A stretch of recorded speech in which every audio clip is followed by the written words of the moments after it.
सोमवार की व्रत कथा। अगर आपकी कोई मन्नत पूरी ना हो रही हो या फिर तमाम प्रयासों के बावजूद आपको करियर में सफलता ना मिल रही हो या व्यक्तिगत जीवन में परेशानी चल रही हो, मसलन कोई भी दिक्कत हो, तो परेशान होने की बजाय अब की बार आप सावन सोमवार सोमवार का व्रत करके यह कथा सुनिए। मान्यता है कि सावन सोमवार के दिन अगर व्रत रखकर इस कथा का पाठ किया जाए तो सभी की मनचाही मुराद पूरी होती है, और अगर कोई व्रत ना भी रख पाए तो केवल ये कथा सुनने से भी उनकी इच्छाएं पूरी होती हैं। तो चलिए शुरू करते हैं भोलेनाथ की कथा। एक साहूकार था जो भगवान शिव का अनन्य भक्त था।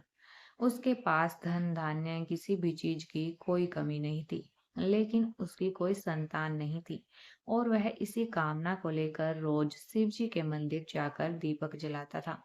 उसके इस भक्ति भाव को देखकर एक दिन माता पार्वती ने शिव जी से कहा कि प्रभु, यह साहूकार आपका भक्त है, इसको किसी बात का कष्ट है तो आप उसे दूर क्यों नहीं कर रहे हैं? शिव जी बोले कि हे पार्वती, इस साहूकार के पास पुत्र नहीं है, इसी से यह दुखी रहता है। माता पार्वती ने कहा कि हे ईश्वर, कृपा करके इसे पुत्र का वरदान दे दो। तब भोलेनाथ ने कहा कि हे पार्वती, साहूकार के भाग में पुत्र का योग नहीं है। ऐसे में अगर इसे पुत्र प्राप्ति का वरदान मिल भी गया तो वह केवल 12 वर्ष तक ही जीवित रह पाएगा। यह सुनने के बाद भी माता पार्वती ने कहा कि हे प्रभु, आपको इस साहूकार को पुत्र का वरदान देना ही होगा, अन्यथा भक्त क्यों आपकी सेवा पूजा करेंगे। माता के बार बार कहने से भोलेनाथ ने साहूकार को पुत्र का वरदान दे दिया, लेकिन यह भी कहा कि वह केवल 12 वर्ष तक ही जीवित रहेगा। साहूकार यह सारी बातें सुन रहा था, इसलिए उसे न तो खुशी हुई और न ही कोई दुख हुआ। वह पहले की तरह ही भोलेनाथ की पूजा अर्चना करता रहा। उधर सेठानी गर्भवती हुई और 9वें महीने उसे सुंदर से बालक की प्राप्ति हुई। परिवार में खूब हर्ष और उल्लास मनाया गया, लेकिन साहूकार पहले की तरह ही रहा और उसने बालक की 12 वर्ष की आयु का जिक्र किसी से भी नहीं किया। जब 11 वर्ष का बालक हो गया तो एक दिन साहूकार की सेठानी ने बालक के विवाह के लिए कहा। तो साहूकार ने कहा कि वह अभी बालक है और उसको पढ़ने के लिए काशी भेजेंगे। इसके बाद उसने बालक के मामा जी को बुलाया और कहा कि इसे काशी जी पढ़ने ले जाओ, और रास्ते में जिस भी जगह रुको वहां यज्ञ करते और ब्राह्मणों को भोजन कराते हुए आगे बढ़ना। उन्होंने भी इसी तरह करते हुए रास्ते में जा रहे थे, और रास्ते में एक राजकुमारी का विवाह था जिससे उसका विवाह होना था। वह एक आंख से काना था। तो उसके पिता ने जब अति सुंदर साहूकार के बेटे को देखा तो उनके मन में आया कि क्यों नहीं इसी ही घोड़ी पर बैठाकर शादी के सारे कार्य संपन्न करा लिए जाएं। तो उन्होंने मामा से बात की और कहा कि इसके बदले में वह अथाह धन देंगे, और वे लोग राजी हो गए। इसके बाद साहूकार का बेटा विवाह की वेदी पर बैठा, और जब विवाह कार्य संपन्न हो गए तो जाने से पहले उसने राजकुमारी की चुनरी के पल्ले पर लिखा कि तेरा विवाह तो मेरे साथ हुआ है, लेकिन जिस राजकुमार के साथ भेजेंगे वह तो एक आंख से काना है। इसके बाद वह अपने मामा के साथ काशी के लिए चला गया।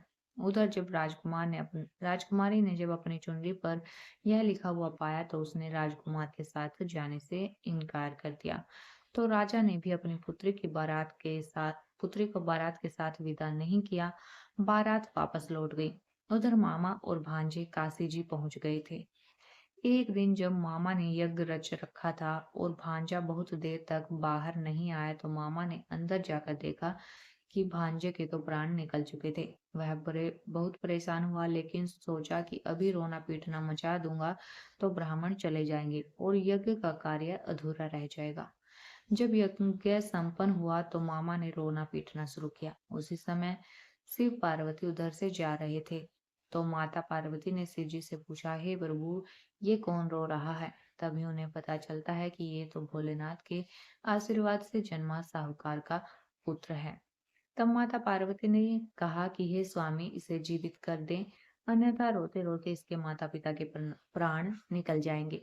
तब भोलेनाथ ने कहा कि हे पार्वती, इसकी आयु इतनी ही थी, वह भोग चुका है। लेकिन माँ के बार बार आग्रह करने पर भोलेनाथ ने उसे जीवित कर दिया।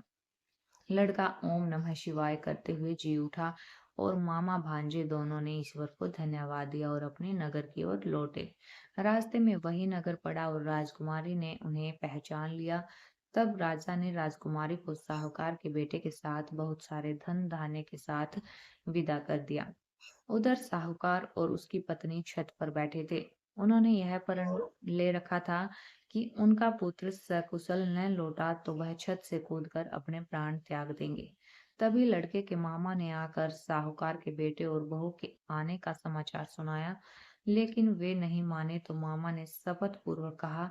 तब तो दोनों को विश्वास हो गया और दोनों ने अपने बेटे बहू का स्वागत किया। उसी रात साहूकार को स्वप्न में आकर शिवजी ने दर्शन दिया और कहा कि तुम्हारे पूजन से मैं प्रसन्न हुआ। इसी प्रकार जो व्यक्ति भी इस कथा को पढ़ेगा या सुनेगा, उसके समस्त दुख दूर हो जाएंगे और मनोवांछित सभी कामनाओं की पूर्ति होगी।